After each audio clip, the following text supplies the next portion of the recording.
We'll make it happen. All right, so it looks like we are live now, and that means welcome, guys. Hola y bienvenidos, Angelinos. You guys know the drill. Welcome back, Galaxy fans, to the Galaxy Guys Show. We are live, y como siempre, I'm your host, Chris Maldonado, and we are coming to you tonight through your screens and speakers, live and in person. So we have to kind of just do this right, Matt? Yeah, you got We it. are Off the cuff. off the cuff. Glad to be here to talk about our favorite club, the LA Galaxy.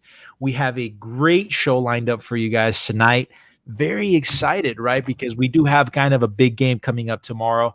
We will, of course, be talking about said game, the upcoming US Open Cup version of El Tráfico, the round of 16 matchup between our LA Galaxy and our crosstown rivals, LAFC, tomorrow in Carson. It's going to be a good show. It's going to be a good game. There's never been a bad El Tráfico. So, well, except the ones we've lost, right? But those are few.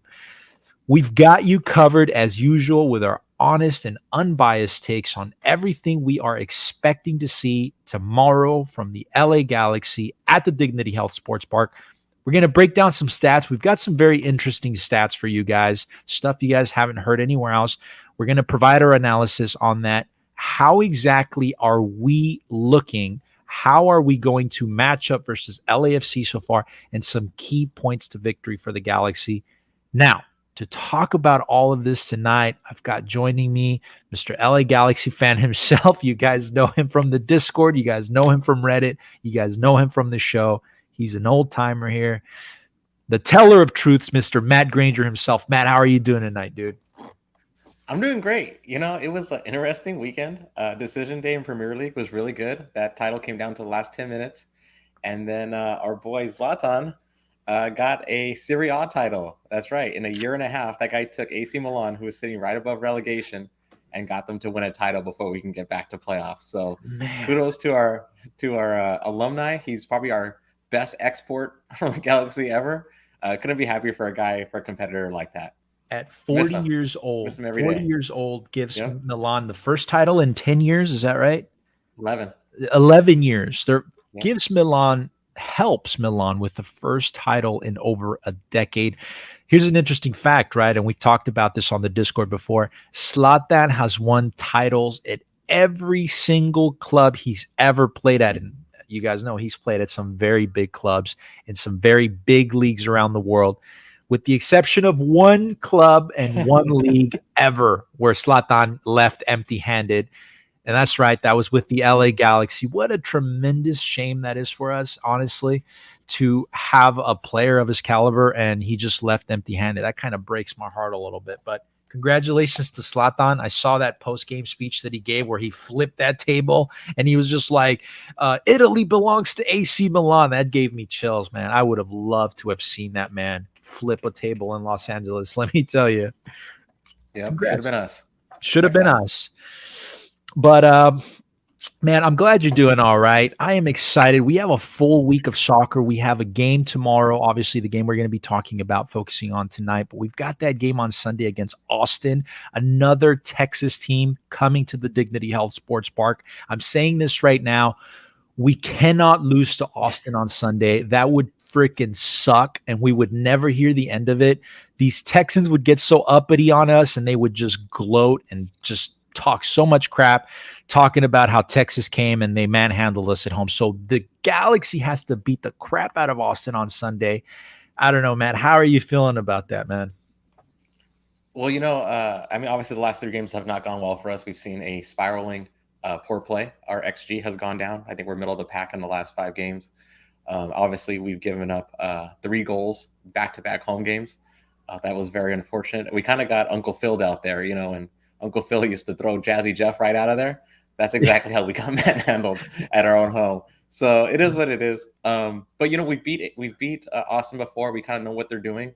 So hopefully we'll do better this time, and we're on our home ground. A lot of times, at least on the teams I've played on, when you get beat down that bad, it's kind of going to end up serving as a wake-up call as long as the team is accountable. And I think in some of the post-game interviews, you heard that. You heard people saying that like Chicha and Victor Vasquez and Raheem Edwards talking about how we need to own our play. People need to stop not paying attention to the small passes, to how they turn, to their spacing. They need to do all the little things right, and that ultimately, like, it's not all on the coaches. Some of it's on the players too, and it's about the roles they play in and following the game plan and not trying to play pretty but play effective. So, I think a lot of it is lip service that we've heard before, but I think you hope that it takes to heart and that it's actually going to be implemented. But we'll only know tomorrow. Tomorrow's a big turning point for the team, big emotional turning point at least. Big turning point, and a victory tomorrow would really go a long way, giving the Galaxy plenty of momentum, right? Because there's a lot to play for tomorrow. There's a round of 8 pass for the LA Galaxy against their bitter Crouch-Tarn rival, right? So this game could really kickstart the Galaxy. We need that win on Sunday for so many reasons, right? Standings, bragging rights. We can't let Texas shame us. And also, here's an interesting fact. The Galaxy has played 5 games at home this season. Out of those 5 games, they've lost 3 at home, which just freaking sucks. That means we've lost 60% of our home games this season. That's horrible. We need to win that game on Sunday. So, but listen, we're here to talk about the game tomorrow. We're going to focus on that game. Matt, I'm excited that you're on tonight, dude. There was a little bit of a format change because Casey kind of had a last-minute personal emergency come up, and we totally understand. But I know you've got some spicy stats for the listeners tonight, for the viewers. And also, just to remind everybody, I know some of you guys here are here specifically for those tickets that we are giving away. We are giving away 2 tickets in section 139, which is a pretty decent section on that good side of the field. It's like near the middle, so you're going to have a good view. And that's going to be for this upcoming game versus Austin. That's on Sunday in Carson. So stay tuned to find out how you're going to be the lucky winner of those tickets. Good luck to everyone. And a huge, huge shout out and a thank you to our good friend, the Sportstronaut himself, Mr. Herbert Hernandez, who hooked us up with those amazing tickets for the show. He is now officially a sales representative with the LA Galaxy. So if you guys have any questions whatsoever, if you're interested in getting tickets, single game tickets, if you're interested in getting season tickets, hit up our man Herbert at hernandez@lagalaxy.com or follow him on Instagram. That's Sportstronaut. I'm sure you guys have seen his account. He puts out some very good content, and he's a very good guy. Again, huge thank you, dude. Shout out for that. But without further ado, we're going to kick it off. What do you say, Matt? Let's start talking about some of this expectations that we have for the Galaxy on Wednesday. Tomorrow. Yeah. No, let's talk about how we're going to beat the marshmallows out of these plastics. That's right, man. Listen, let's talk about where both of these teams are currently standing in MLS. Right, this season so far across the first 13 games. Listen, we're not going to sugarcoat anything here tonight, and that starts off by saying that on surface level, LAFC has been a better team than the Galaxy so far. Now, that's not a shocker for people that have been keeping an eye on the standings, right? That's overall, and it shouldn't come as a shock to anyone that's been watching the standings. But before we get canceled here and people turn it off, right, I would really like to dive a little bit deeper. Let's cover it just a little bit. Let's dive into that schedule for both teams so far because, Matt, I don't know, were you on that show with me or it was either you or Casey or both of you guys when we had soccer reporter and analyst Andy Diosa of Yahoo Sports. If you recall, he was telling us about this is a guy who knows his stuff. He covers both teams, LAFC and the Galaxy, attends both games. He's an accredited member of the media, which must be nice. And he was talking about LAFC having a much easier schedule so far this season. He's kind of talking about LAFC being a little bit of smoke and mirrors, a little bit of fluff so far. Matt, how do you feel that our schedules have stacked up so far? It does feel like the Galaxy kind of got the short end of the stick at the start of the season. We've been facing some contenders, some playoff teams, whereas LAFC, not so much. What do you think? Yeah, no, I think you make a good point about strength of schedule. I think if you look at the Galaxy schedule, looking back, it's almost all playoff teams that we played. Yeah. I mean, we started off playing the champs. Then we played Charlotte, who luckily we caught them on a downtrend because they've been surging ever since the Polish Hammer woke up. We played Houston, who's a playoff team. We played Austin, who's a playoff team. We played Dallas, who's first and now second in the West, right? We played Portland, who's a perennial playoff team. We played Seattle, who just won Champions League. So no, it has not been easy for us. Whereas LAFC, they played like Cincinnati, they played Miami. They played Portland very early in the season. Portland was trash at the start of the season. They played a Minnesota team just like we did, and they kind of played them pretty much evenly. They also played Columbus, but to our benefit and to their very short-term benefit, they played Columbus in a like 6-hour weather delay in like a torrential like rain. So they'll most likely be gassed up. But no, I think you bring up a good point about strength of schedule. But if you dive a little bit deeper into this, if you look into our last 5 games, so recent trends, our records are exactly the same. You're looking at 2 wins, 2 losses, and a draw. Now, how those stack up recently is a little bit different, sure, but still the same wins, losses, and draws. And if you look at the last 3 games, they have 2 losses and a win, like in that win being in the rain, and we have 2 losses and a draw. So you're looking at 2 teams that are actually kind of struggling right now, and maybe coming to terms with what type of dude 4-4-2, make it happen. He's just too scared of it. He's just too afraid to let me be right. Listen, we're gonna talk about that because we have some possession stats for you guys, and there's a reason why Vanny isn't playing that 4-4-2, and it's kind of infuriating. But Matt, to the point that you're making about strengths of schedule, you look at, and I was talking about this last night. I was on Gio Garcia's show, LA Soccer Hub, talking trash with the host of the largest LAFC podcast, Defenders of the Bank. It's just business as usual, kind of smack the guy down a little bit. But, what can you say? Their greatest insult for us is Carson, right? It's ridiculous. But listen, the schedule for LAFC could not have been easier for them at the start of the season. Their first win of the season was against Colorado. Okay, great, big deal. Colorado is one of those teams that's just so inconsistent. They've kind of had a rough start to the season. So far, they're not a playoff team this season, right? They've been on the outside of that playoff picture. They tied against Portland 1-1 at home. That was the second game for LAFC. This was a Portland that had a really, really tough time at the start of the season. I mean, we beat Portland at home, which is a extremely hard place to play, especially for us. We beat them 3-1, right, at the start of the season. So Portland tying LAFC 1-1, that kind of says a lot about LAFC, right?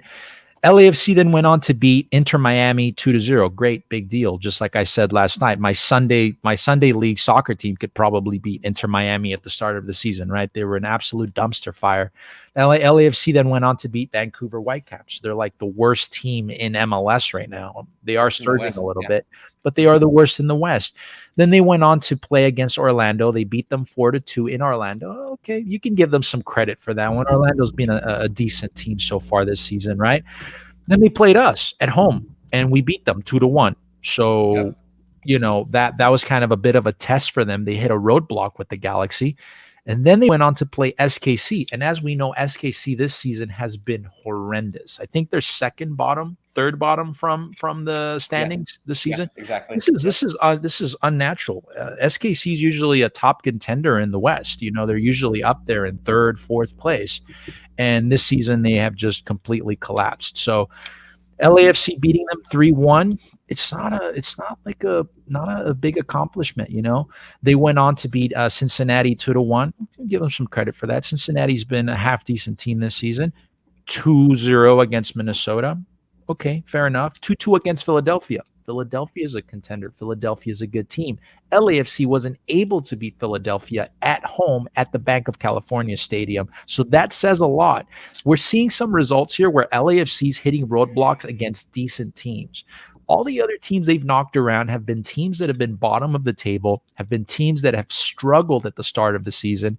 So then we see LAFC beat Portland 2-0 at home. Wow, big deal. They lose against Colorado, and then they lose against Austin in their last 2 games. Big difference, right? So talking about strength of schedule, I think that matters a lot when we're looking at both of these teams. And I think Andy Diosa was spot on when he said that it's been the tale of two teams here, right? The difficulty with the start of the season so far with the schedules. So I'm looking at some of the comments here. I was kind of keeping an eye on this. We've got some people from our Discord here, from the Galaxy family Discord. joining us tonight. Some familiar names. We've got Zoology here with us, G-Man, who's an awesome moderator over at the Galaxy Family Discord, Alias Zero. Guys, big shout out. Thank you for joining us. By the way, guys, if you guys aren't currently on the Discord, you guys should definitely join us. Great conversations there. We're usually always talking crap about each other, all right, giving each other different takes, but it's all in good humor. It's all in good fun. The largest Galaxy Discord community on the internet. So the link to that will be below when I publish this video. But glad to have you guys on. Now that we've talked about kind of the schedule, Matt, let's get a little bit further into the stats. Let's get more of the meat of the sandwich here. What do you say we talk about this matchup? We talk about some stats. Now, we'll start with the strengths, and then we'll move on to weaknesses for both teams. We've got some very interesting key stats to throw in for good measure. Naturally, we're going to start with the strengths. Matt, the number one thing that sticks out to me, both of these teams, is that the Galaxy and LAFC are both very good passers. These teams are good passers. I mean, look, so far this season, the LA Galaxy has had an average pass completion percentage of 83.6%, just a bit better than LAFC, who has a respectable 80.7 pass. These teams are good, right? 80.7 pass completion percentage. What does this say about these two teams, Matt? What's the matchup here? I think it's a matchup of who controls the midfield, right? Yeah. I think if you look at any passing map, at least for us, you see a lot of runs through Delgado, and the Galaxy. He does love sandwiches. The Galaxy, even though they tend to overpossess, they are very accurate with their possession, which is good. You don't want to be making mistakes, but it's going to inevitably going to be a battle in the midfield, like it was last time, right? Now, if you had to line up those two midfields, I would say LAFC probably has the better one. They're more decisive with their passing and they're more deadly. But if it's one of those things where we can hold the ball away from them and be a little bit more careful with it and possess it a little bit more effectively, then that's something we can stifle them with and take advantage of. Absolutely. Now, when we're talking about these stats, right? The midfield is pivotal here. Now, a far more interesting stat that I definitely want to highlight is possession, right? And that's right. I know I pronounced the double S in possession kind of funny. Sue me. I'm a native Spanish speaker. But yes, let's talk about possession, because as we know, one of Vanny's biggest, if not the biggest focus with this LA Galaxy team has been maintaining possession. Don't take that from me. That's not my assessment, because Vanny himself said during one of these press conferences a few months ago, he said that he isn't playing Dejan and Chicha in that 4-4-2 that we've all been asking for, because that would mean sacrificing possession. Matt, I know you've got some spicy possession stats. Please drop some of those stats on us, dude. Trust me, guys, you want to hear this because it's kind of mind-blowing. So, I think when you talk about possession, you want, as factors with LAFC, you want to look at, what we did right last game, right? So last game in our possession, we actually only possessed the ball 43% of the time. And that's because, you're not going to outplay LAFC in the midfield. They have Cifuentes, they have Blessing, they have Acosta, they have Sanchez. Their midfield is very, very good. So, what do? You have to clog the middle. And that's what we did last time when we put Leardom and we put Ryan in the middle. And what we did is we clogged the middle. We stepped up and we crowded Cifuentes, and then we ran on the wings, right? Which I think is something we talked about with Andy, is how slow their wings are. And then also like how undisciplined Palacios is. And that's where we found a lot of our success. And I think if you zoom out a little bit on possession with the Galaxy, at least what I found is I ran. So I took the possession from all of our wins and then the possession from all of our losses, and then came up with like an average just to see if there was a difference in what was more successful for us. And what I found in 6 wins, the average possession that we had in our wins was 51%. Interestingly, in our losses, in our 5 losses, the average possession we had was 65%. So a massive difference, obviously. Vanny's big emphasis on we need to possess the ball to win. Yeah. Possession is the way you play. There are benefits to playing possession, but obviously when we overpossess the ball, we run into our own mistakes, right? And we run into our own mistakes because teams will play a low block on us. And if we just pass, all we're doing is like we're moving our entire formation at a glacial pace forward. And then when we make that mistake, it's only one incisive pass to break through us. In the games where we had lower possessions, it's because we were more aggressive and more direct in our play. And by doing that, we allowed the other team, even if they sat back, to make their own mistakes, and then we invited their attack so we could counter back on them. Possession isn't everything. I feel like this is something I've been preaching since last year. And if we're going to beat LAFC, contrary to what everyone's saying, and I hope this is not them giving away the game plan, saying that they need higher possession so they can manipulate the game. We don't need possession to win this game. What we need to do is tactically outplay them. But if Vanny is going to, die on this hill and try to outpace LAFC, we're probably going to get thumped again. And we're going to get beat in the same way that we got beat against Dallas and Houston, because that's all Dallas and Houston did. In the Houston game, and just to prove what was the possession average for those games, and just to prove like how possession isn't the end all be all stat. In the Houston game, a game where we lost 3-0, we had 73% possession. 73%. That's massive. That's literally them just giving us the ball the entire time, and yet no goals, and they had 3. So I hoped after the Dallas game, Vanny would have learned from it. He doubled down in the Houston game. We got thumped even harder. The LAFC game, I always said Vanny's biggest, weakness is his hubris. We're going to see if it comes out again. Yeah. But yeah, I thought that was a pretty startling possession. I'm looking at the sheet here that you posted in our group chat, Matt, where our first game of the season, 54%, that was a win. A win with 51%, a loss at 64%. A loss at 63, a win at 51, a win at 43 possession percentage, a win at 68, which is kind of weird, a loss at 65%, a win at 44, a loss at 61, and a loss at 73%. That blows my mind for a team to hold possession 73% of the game, and then you still lose. I believe that was when we got blown out, right? That's when we had that 3-0 loss. Yeah. That was a 3-0 loss. That blows my mind. A team that possesses the ball for 73% of the game and gets blown out 3-0. And we hardly ever created any chances that game. And the chances that we did were just so sloppy. I look back to that back heel pass, beautiful back heel pass by Dion. And it was just fumbled by Efrain Alvarez, who seemed to be playing his own personal game of how many times can I get the ball to the goalkeeper this game, right? To shoot the ball directly at the goalkeeper. It's crazy. That's got to be a stat on its own. He's got to be the leader in the stat table for all of Major League Soccer, because it just hasn't been good, right? So yeah. So yeah, that's what I'm just saying.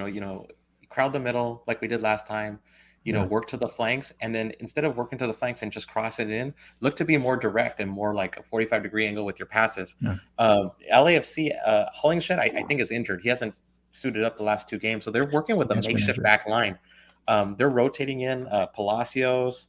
I hope I say this guy's name.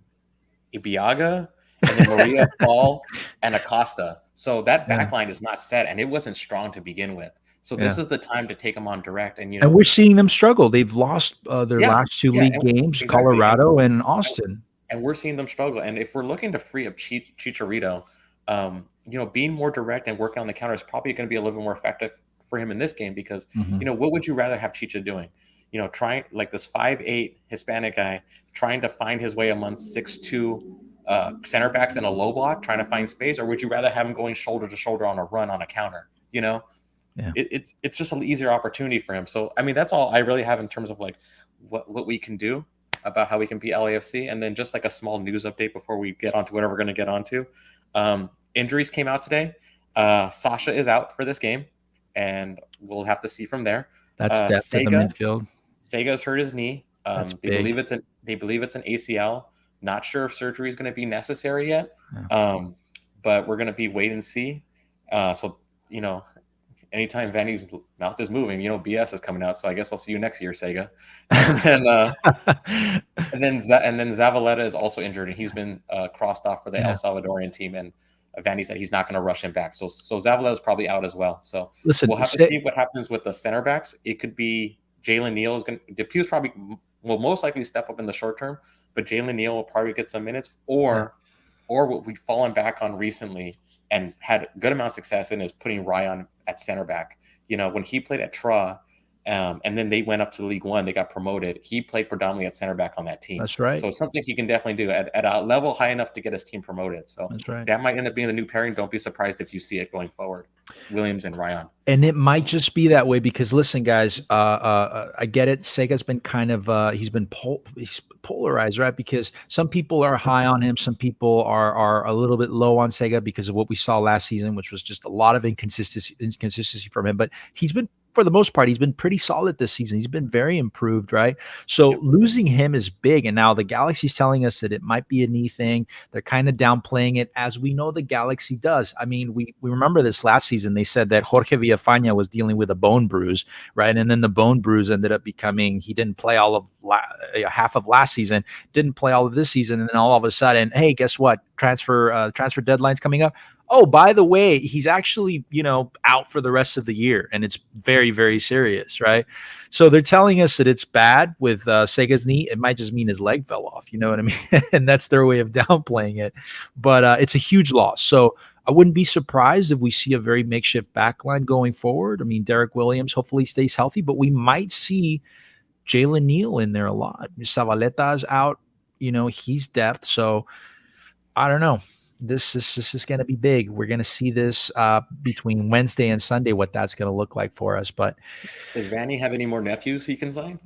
I mean, at this point, just go with it, right? Couldn't possibly get any worse. So let's talk a little bit about the weaknesses for both these teams, right? It's no secret, right? LAFC is a very high scoring team. The production has been crazy for them this season. They have 26 goals this season. 13 different players have scored for LAFC this season. Vela has scored 6. That's not a surprise. He's usually their highest goal scorer. He does have some penalty kicks in there, though, this season, so kind of slowed down a little bit. The LA Galaxy, on the other hand, our weakness has been scoring goals. 11 total goals from 6 different players, Chicharito being 5 of those goals. That's a little bit over, felt close to 60% of our goals, over 50%. Listen, this is going to be the game where the Galaxy offense has to definitely show up. This is where the DPs have to earn their money. Chicharito has to step up to the plate. Douglas Costa has to do whatever Douglas Costa has to do, whether he has to eat less picañas, drink less picañas this week, whether he has to go out to dinner a little bit less and get a little bit more sleep, then they have to do it, right? But what are the keys to success for the LA Galaxy? LAFC has a strong offense. LA Galaxy's been struggling a little bit. How do they right this ship, Matt? How do they do it? So in terms of LAFC, I think well, their weakness is their backline for sure, but I think their weakness is that they're not a fast team. Maybe Opoku, because he's 20 years old and he's actually pretty quick, but the rest of the team isn't particularly fast. Like Vela's not a fast guy. Cifuentes is just like okay. The midfield is not that fast, but they pass very quickly. So you have to stifle the pass. So if you stifle the pass, you can slow down the game enough where we're going to look athletically competent with them. In terms of the Galaxy, the weakness is scoring, right? It's not rocket science. You want to win the game, you got to score goals. And to score goals, you got to shoot. So the Galaxy got to shoot. I can't even tell you how many times in my section people are yelling at the team to shoot. No one wants to take shots. Everyone, like, their natural deference is to just keep passing the ball and keep rotating it, but you have to be selfish sometimes. Plenty of goals around the world get scored on rebounds, but you're only going to get rebounds if you take a shot at it, right? Yeah. So the offense has got to get going. And Chicharito 5 goals in the season, that's great, but it's like I think 0 in the last 6 games. Yeah. So it's only big time. One goal by all of our DPs in the last 6 games. Yeah, if the Galaxy want to win this game, they have to seize it. It's not going to fall in their lap. We're not a better team. We have to take it from LAFC.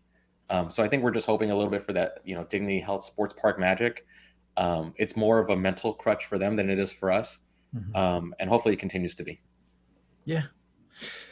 Shots on target. I'm glad you brought that up. I mean, LAFC has been kind of crazy with their shots on target. They had 32.6, right? They've had an average of 5.38 shots on target per 90, where the Galaxy has 3.91 shots on target per 90, which is kind of low. It's really low, right? So the key to victory here, guys, is simple. Score goals. Score goals, man. Wow, that's it. We're ending the show right here. That's simple as that, guys. Yeah. Don't allow the goals and score goals. Simple soccer, right? Yep. But yeah, so some keys to victory here, Matt. What's the number one thing the Galaxy has to do right tomorrow in order to ensure this victory, pass it Vandy's got around? number one thing the Galaxy have to do right. Vandy's got to get the tactics right. Yeah. It's a coaching battle tomorrow. Absolutely, 100%. If the Vandy gets the tactics wrong, this team's not good enough to overcome it. Are we starting Dijon tomorrow, or is Cabral starting? You know, it's funny you say that because the lineups will be very different than the last time we beat them. Last time we beat them, you know, we played Leardom and Ryan in the middle, and then we played Grancer and Efra on the wings. The presumed lineup this time around is Markey and Ryan in the middle and Cabral and Costa on the wings. It's going to be very different. No, I don't think Dijon's starting. Yeah, sadly, I don't think that's true. And I think that's going to break a lot of people's hearts. And we've seen this team, how drastic, the difference between starting Cabral and seeing the team struggle offensively for like 70 minutes. And then you bring on guys like Grancier and you bring on guys like Dijon. All of a sudden, the team's more deadly. It's more, I mean, I don't want to say deadly, but the team is more,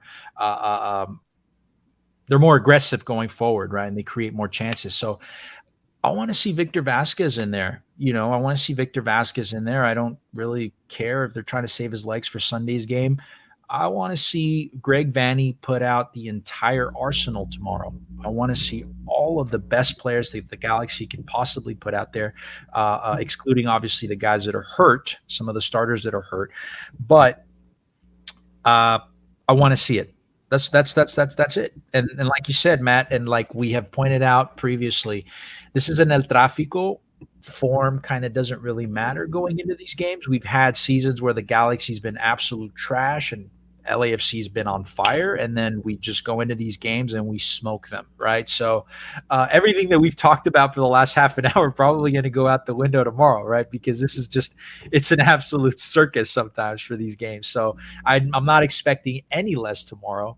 I'd like to hear some predictions from our listeners and viewers here in the chat room before we get to that giveaway. So it sounds like people are, for the most part, a little optimistic, and they're expecting the Galaxy to get this win.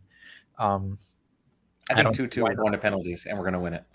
Oh, that would be the absolute worst. I cannot handle penalties, Matt. Don't do that. Don't do that to me, man. The next day. Disappointing my boss yet again.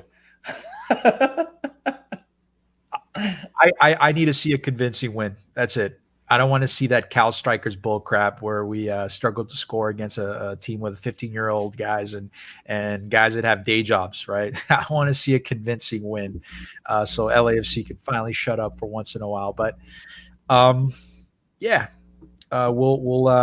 keep you guys updated on that.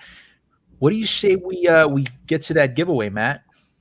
Raffle time. I remember reminding you guys, it's 2 tickets for Sunday's game, LA Galaxy versus Austin FC, another Texas team that we absolutely have to beat. If you feel like you're lucky, if you win these tickets, you got to take that luck to the stadium on Sunday because the Galaxy's going to need it. We can't let Texas dunk on us. And it's pretty simple, right? There's a little bit of a delay between the stream that you guys are watching. We had this issue last time. The stream that you guys are watching is a little bit delayed. I've got the real time here on the StreamYard stream where the comments are coming in. So we'll go based off of that. The first person that comments on that stream will win the tickets. It's a simple question that I will be asking. The first person to write the correct answer in the comment box is gonna get those 2 tickets for Sunday, right? And some of you might Google it, so you're gonna have to be real quick on it, but it should be a very hard question. Here it goes.